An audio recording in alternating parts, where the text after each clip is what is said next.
Hello, everyone, and welcome to another edition of the Directors Exchange, brought to you by funeralradio.com and my good friend Tyler Frazier. Tyler makes all this possible, and we just want to shout out and say thanks. Today, I have a special guest who was so kind to free himself from his schedule long enough to join us here for an interview. It's my good friend David Nixon. David, good morning. Good morning, Ray. Welcome to you, sir. Hey, thank you for inviting me. Okay, my pleasure.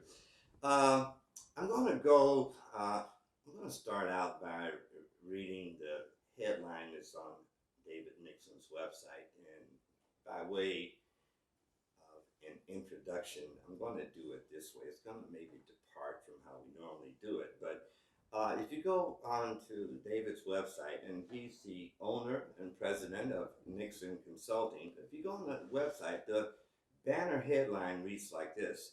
It says, and this is a kind of a mission statement, I think, he wants to help funeral directors improve their future. Think about that. This is what I found so coincidental about that statement. Here we are at the NFDA convention in Chicago. Again, it's 2019. And what is the theme of the convention? It's all about the future. Interesting. We seem to be converging on several ideas here. So let me get back here. David, in addition to his work, and I'm going to get more into that from the consultancy and management information standpoint, but I want you to understand he wants to help funeral directors improve their future. And his approach is to look at all the circumstances that go into impacting funeral profitability, and most important, in terms of your long-term goal, and that is, you would say, an exit strategy, I think. Yes, that's right. Mm-hmm. That's a prime directive. Mm-hmm. David addresses all these items in his quarterly newsletter, and I want to add right now at the outset that if you are interested in receiving the newsletter, we'll have a link on our website, on this website, to David's site. And of course, if you are a funeral professional and interested in receiving information from him, you can do so by that standpoint. So, David, I've spent far too much time. I want to get into you right away. The theme is the future. Your message is helping funeral directors improve their future. Give us an overview of what you mean. Well, Ray, I take some criticism because I deal with some hard topics. Mm-hmm. But my feeling is that we have to look honestly at where we're at so that we can decide where we want to go. Interesting. And so the future is here. Right now. Yes. And if we're not geared to solving problems or finding solutions, then we have no future. Mm-hmm. If we want to have a future, there's something we need to do now in the present. There's something, specific things we should be doing. That's correct? Yes. Okay. So you say here again, I'm going to just still introduce you, a well-run funeral business should enjoy the benefits of cash flow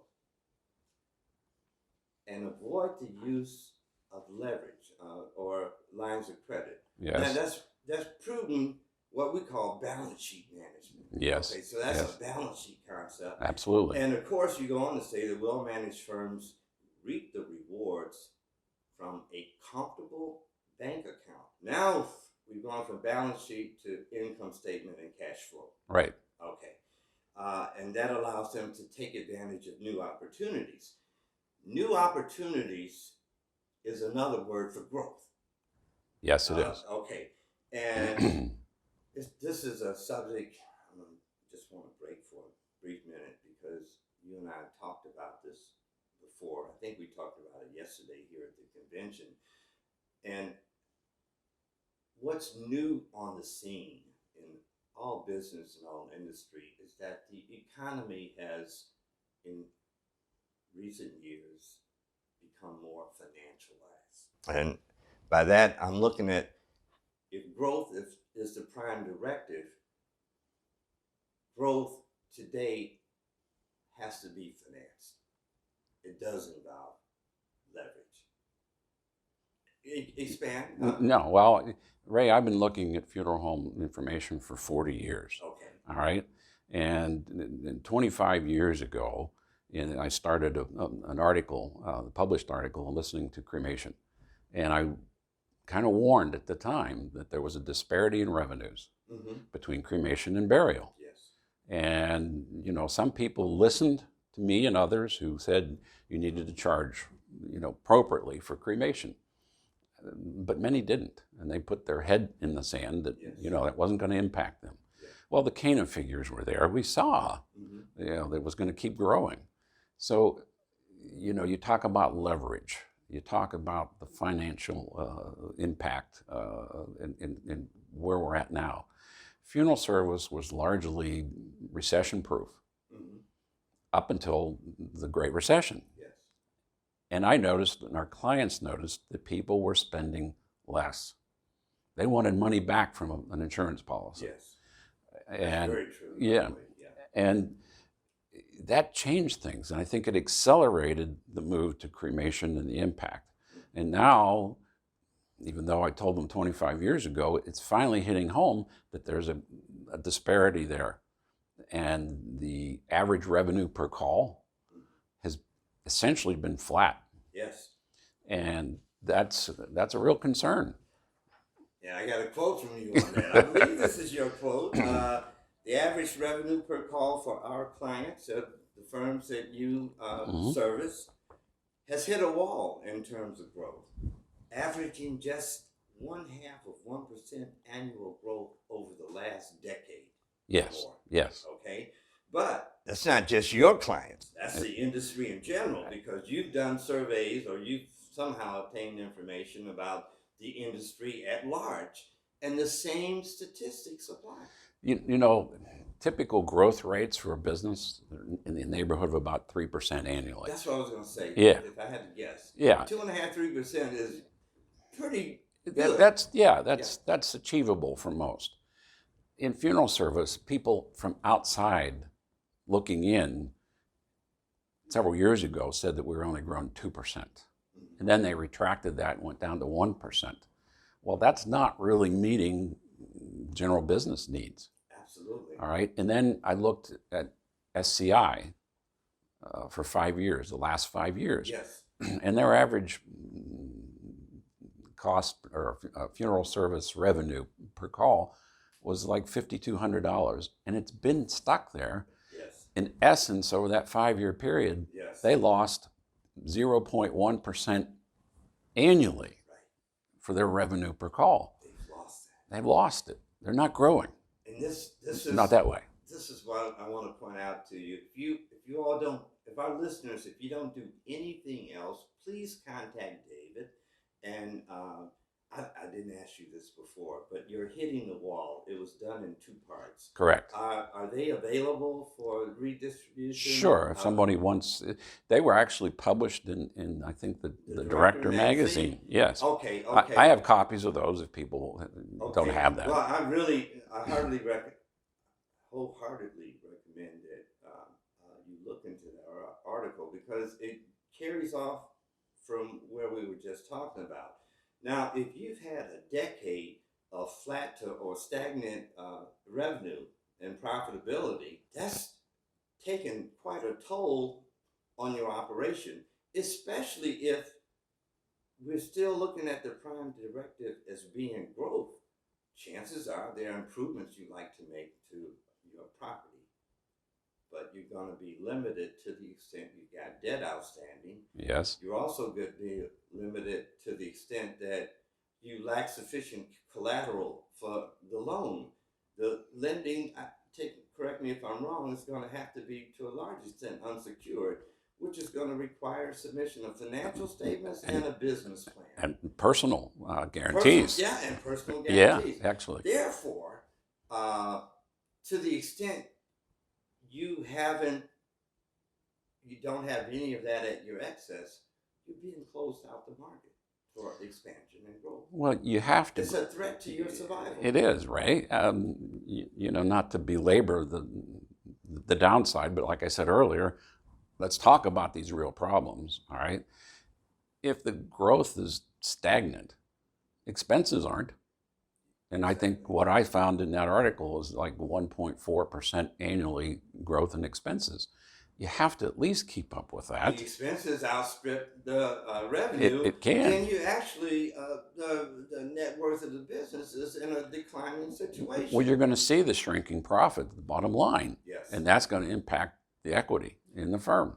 And David, this comes at a time, I don't know if this statistic comes from you, 65% of the small business, and that includes funeral service, will be retiring over the next decade. There's been many, that have published that it's going to be a big change. And I've seen it even most recently. More people are calling and looking to do something because they're burned out. Yes. Or they're just at the point where, hey, I'm done doing this. I need to do something else. But they're not ready for it, right? Because financially, they haven't saved, they haven't built the equity, so their business worth could actually be declining. And that's your nest egg. You have over 70-80% of your retirement tied up in a business that's shrinking, and you're talking about an exit strategy. Valuations have been negatively impacted by this trend over the last decade. And here you are going into your retirement years and facing a substantial, I guess, difference in what you had anticipated all along. Well, we see the cases where some owners they've hung on long enough, they can't retire because they can't enjoy their lifestyle that they've been accustomed to. So they're stuck. So they're staying, and they're staying probably longer than they should. And they're staying in a facility that probably, in many cases, could use some leasehold improvements. Paint job, a kitchen, a dining room, off-street parking. Yeah. I tell people, do a drive-by of your competitors, all right, and look at the curb appeal. Yes. Because a lot are in a position where they're deferring maintenance. Deferred maintenance is what I call it. And they're just postponing it. And they're just enjoying not doing that financially and keeping the proceeds, okay? That might work for a while, but eventually the building needs to get remodeled, updated, okay? Right. A new buyer's going to come in and say, well, wait a minute, you haven't put that new roof on, all right? You need new carpet, the list can go on and on of all these things, and I'm going to subtract that from what I'm going to pay you. Yeah. And we'll just had another thought that maybe I'll come back to it. But you're shopping for an offer, and if the facility is facing functional obsolescence, yeah, you got a casket room that the proportion of the facility that takes up, the return on that investment is subpar. Does that make sense? Yeah. I don't know that we need casket rooms anymore. Well, there you go. There you go. So this gets back to what you were saying before. The real estate has become divorced.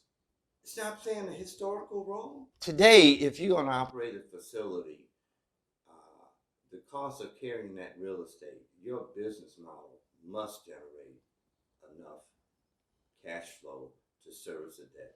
Yeah. And retain earnings. Well, but go ahead. The problem is on the real estate side is many people don't understand that the real estate should be growing and should be providing revenues. All right.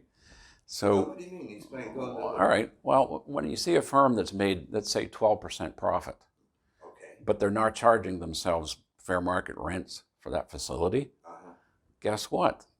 The 12% is not totally real. That's right. Because part of it was the appreciation. Yeah.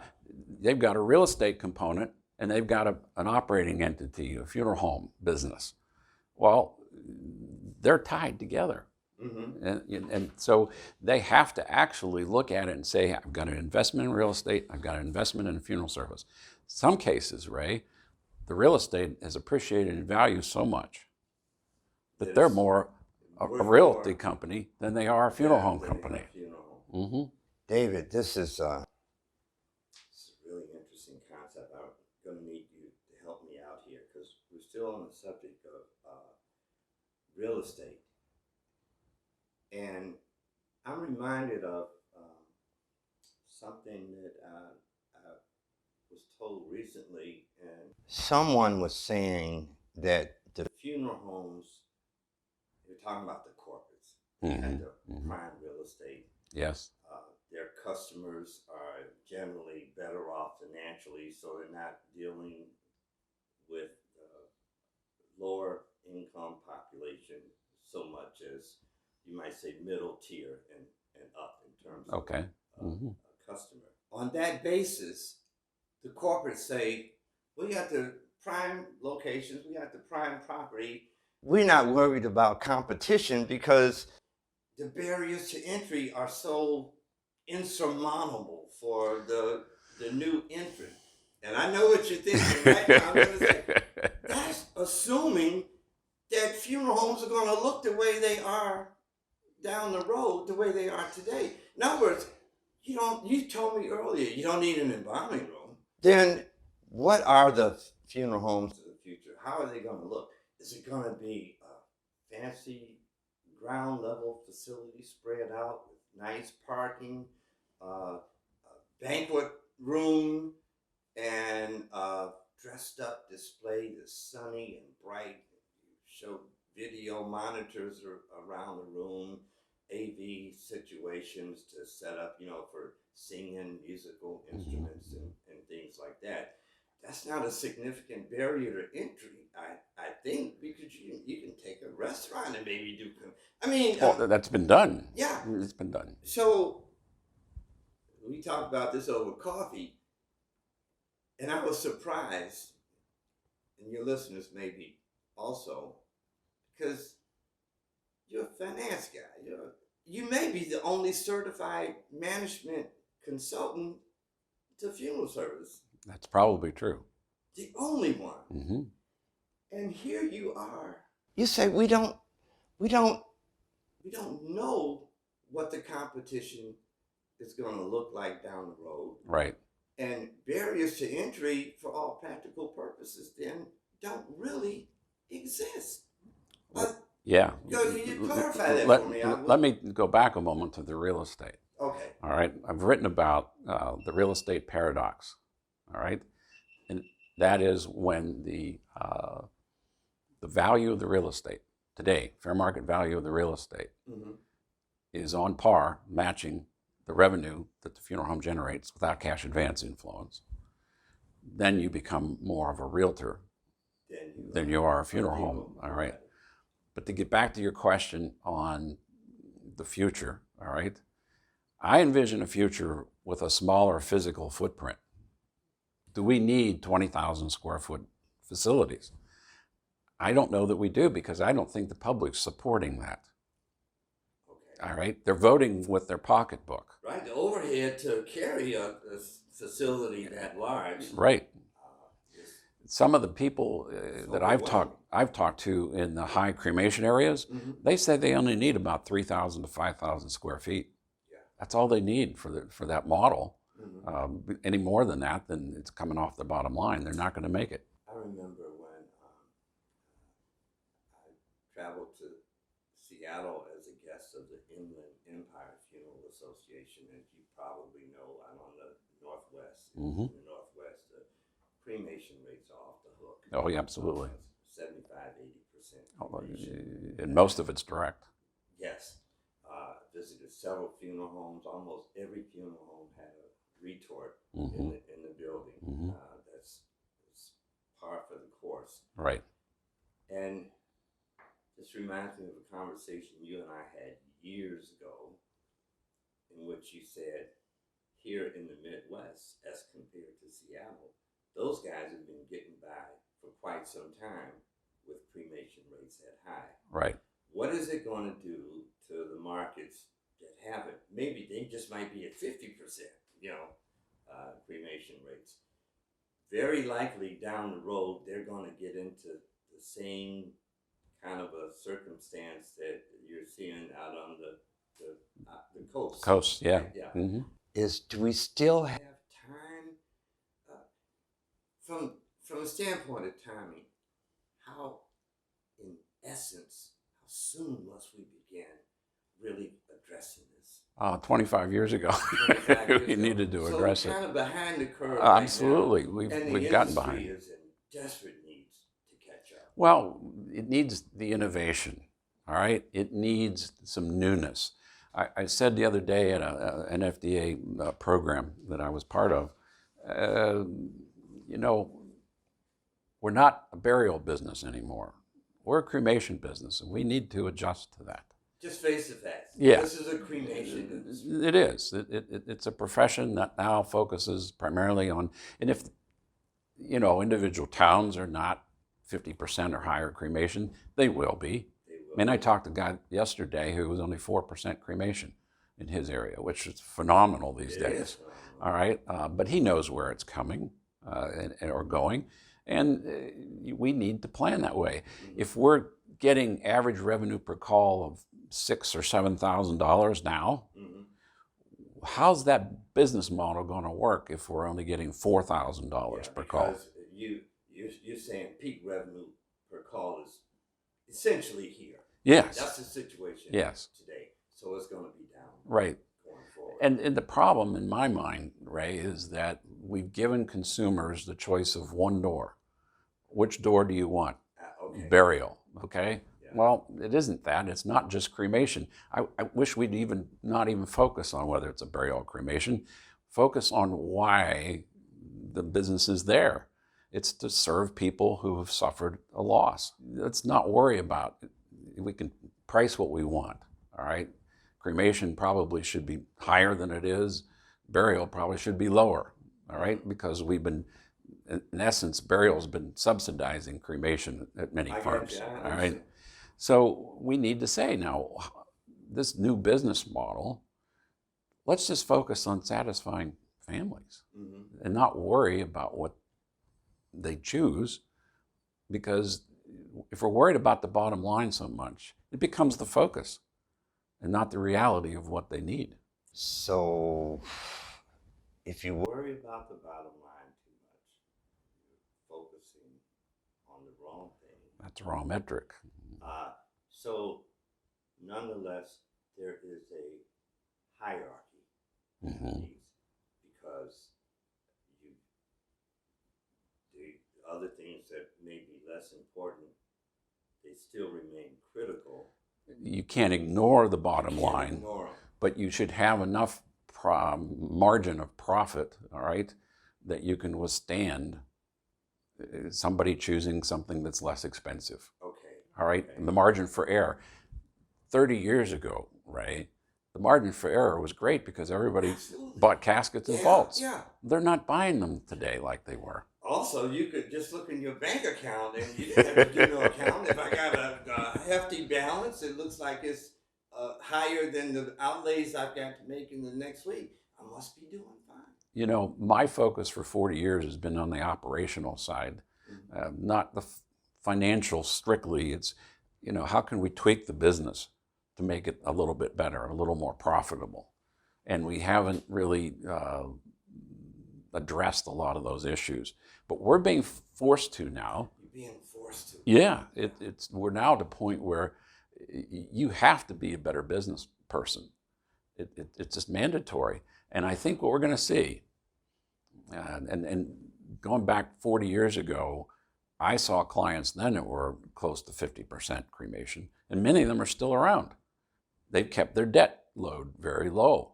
Doesn't mean they haven't reinvested in their facilities, Sure. all right? But they were able to do that. Yes, they've been able to do it. But that was, I'm assuming they didn't go into this situation as sophisticated business people necessarily. Not necessarily. But they were able to see the handwriting on the wall and knew that I had to do something. They listened to their market, and Yes. they adapted with the change in their market. Mm-hmm. All right.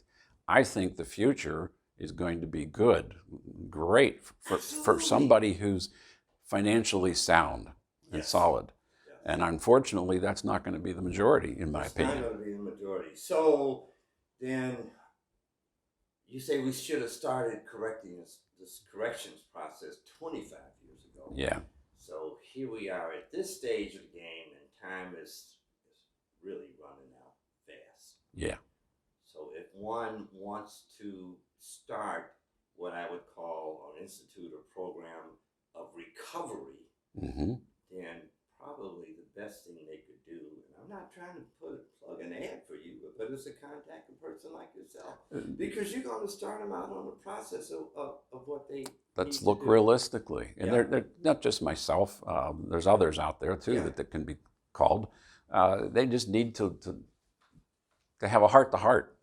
But a heart to heart, and where does that start? We talked about this earlier. If someone is going to do business with you, what do they have to do first?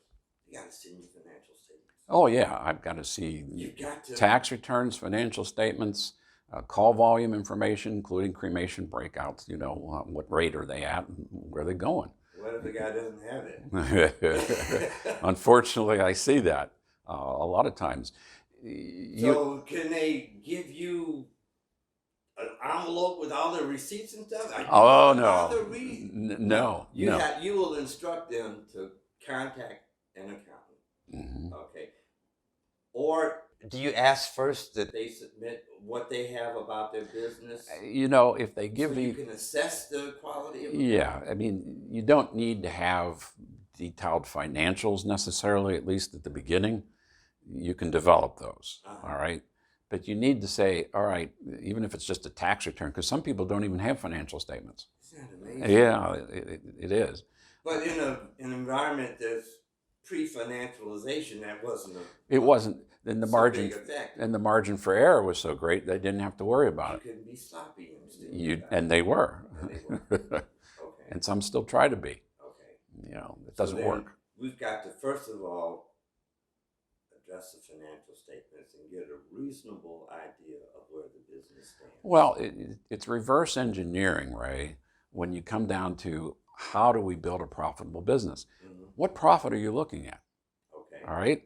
Subtract out what expenses you think you're going to have.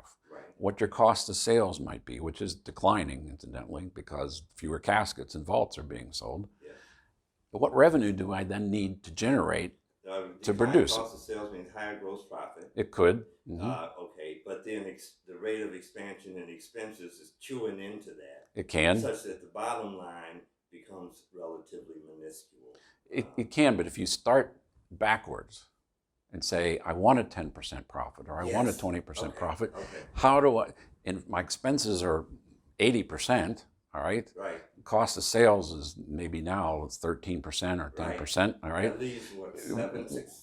Yeah. What kind of revenues do I need to get there and get to that 10 or 20% profit?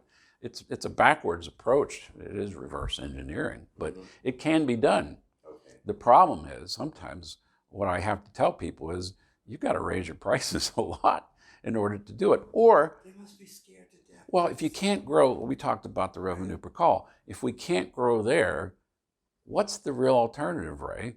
We've got to get more calls. You're right. That's very difficult, but I have a feeling in the next 5 to 10 years, it's going to be easier to get more calls for the firms who are financially sound now.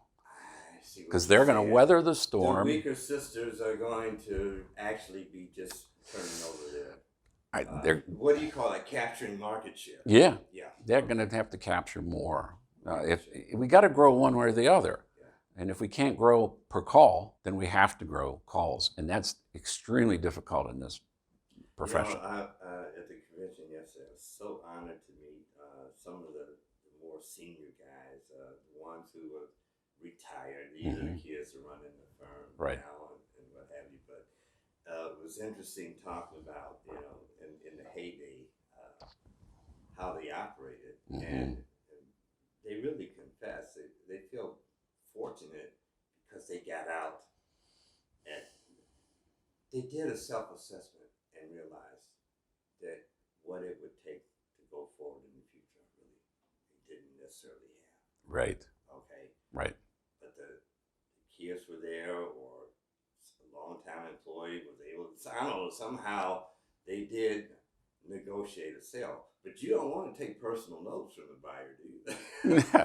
Well, it depends on the individual situation. Sorry, I didn't mean to throw you off. No, you're right. I mean, in the 90s, people were told, don't take, well, don't loan, don't carry the paper for somebody, Right. because the prices were real high, the values were a lot high. Yeah. And we're inching there now, actually, okay?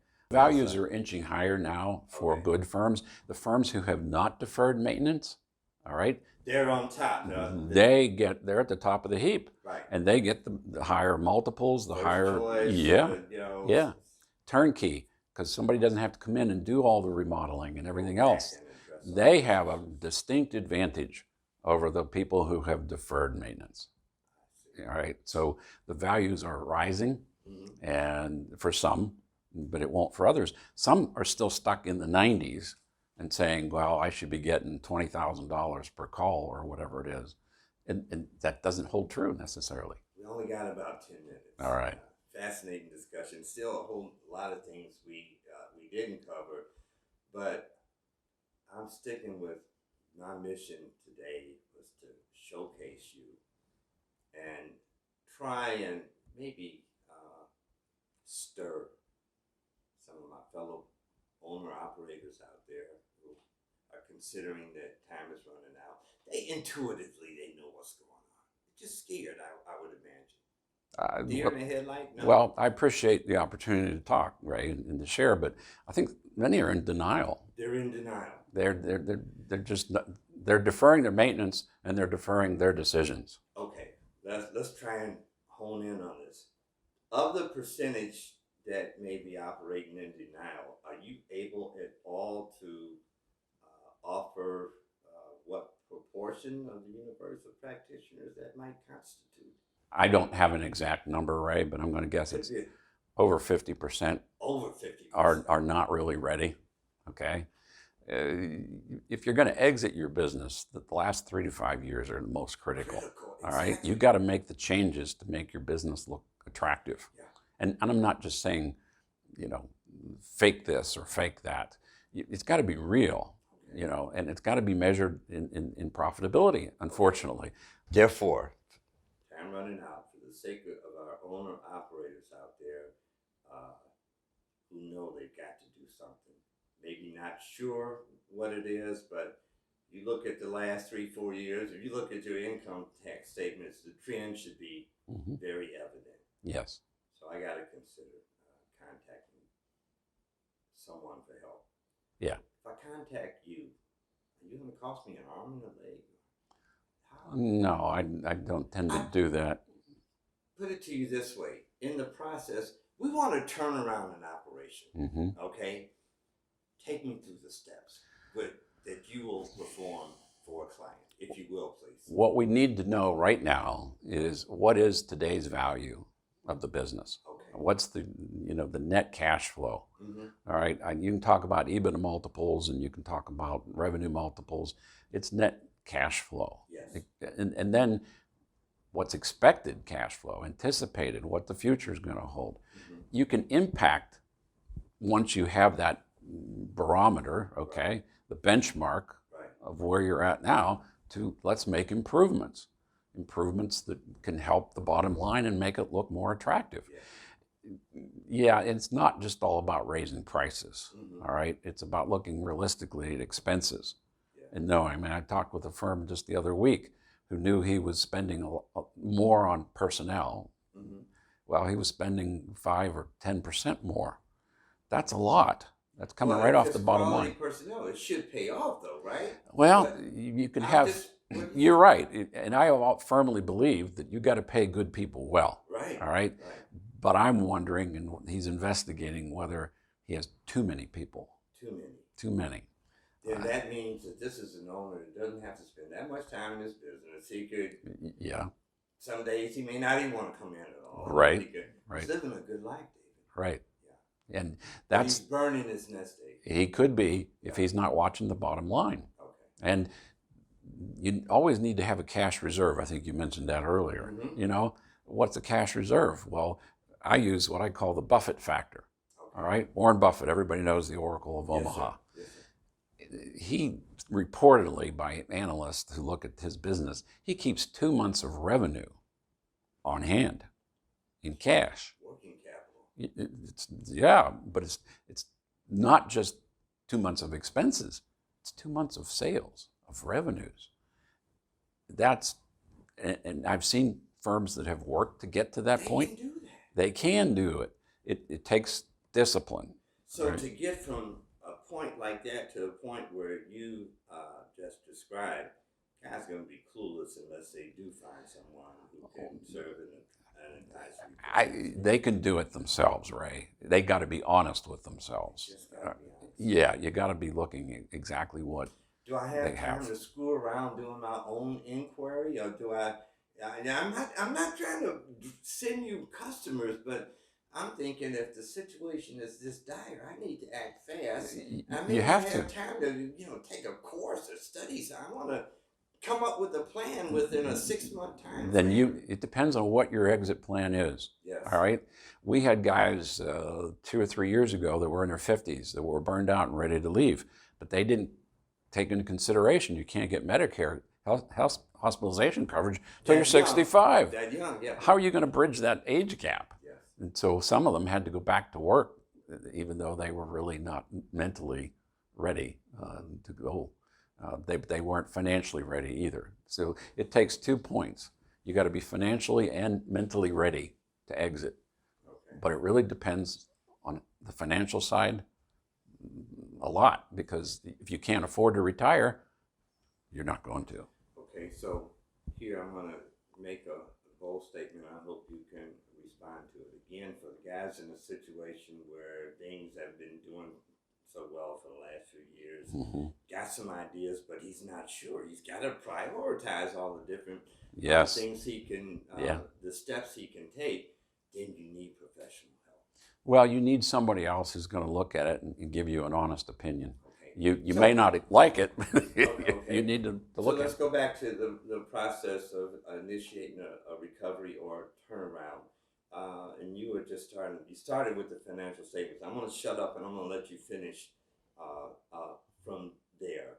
And how we get from uncertainty towards certainty, at least as far as the business plan is concerned, and you've got something that you think is executable. You understand my question? But it's not going to happen in a year. Usually it's going to take a couple years. How long before we start laying out on paper, well, this should be our goal, then if it's going to be more than a year, this is what we want 6 months? Do you do it in stages? You can. Sometimes the problems that we see aren't that drastic. It just needs a little fine tuning. Okay. All right. You can do that pretty quickly. Okay. All right. If it's a major problem, and sometimes, Ray, they're just not fixable. I mean, if they don't have a lot of revenue because they don't have a lot of calls, their choices are limited on what they can do.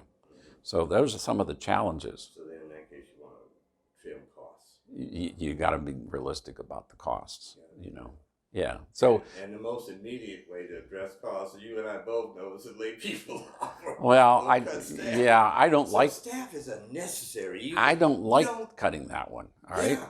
I understand perfectly. It sometimes puts more weight on those who remain around and increases the level of burnout, especially if you don't know what you're doing. Well, there's an old saying, I can't remember who said it, you can't cut your way to profitability. Yes. All right? Yeah. I think you can to a point, but it's all about right-sizing your right. revenues and your expenses and getting to a point where you're generating a decent profit so that someone who might want to buy it sees there's evidence of a history of profitability. Okay. I want to leave the listener with some idea as to what they can anticipate about this process going forward. And I've interrupted you. Sir, I apologize so much. I just wanted to get a handle on this. I'm a funeral operator. My revenue, my profits, revenues either stagnant or down. The expenses have gone up. Net profit margins have declined. I don't like the trend because the profit margins are smaller. That's the trend. I'm going towards smaller profit margins. I got to act. So I'm going to contact someone for advice. And if they contact you, you're saying it's going to take a longer amount of time. What are the stages? I'm trying to get an idea. The guy out there who's kind of feels in a pinch, what can he expect if he or she contacts you like right now? Well, the first thing we do is analyze where they stand Yes. compared to our client figures. All right. Your client standards. Because yes. You have a client base, a proprietary base. Correct. Where that information is shared and stored, and you're able to establish benchmarks. That's correct. I wish I would just shut up and listen. We separate, the S corps information because they're different animals than the C corps. All right. And I have those benchmarks to say soap props as well? there aren't hardly any anymore. Okay. I mean, I run across them now and then, but it's most are a corporation of some kind. But the point is, all right, you're spending more on marketing here than what? Are you growing volume? If you're growing volume, then spend all you want on marketing, okay? It's a return. Yeah, you're building, so that's positive. But if you're not, then, if you're spending more than 5% of your revenues, that could be a problem. You could be throwing money away. So it can get down to that, basic, how much are you spending per call on personnel, all right? Or benefits. Yeah, you need to have an idea of that.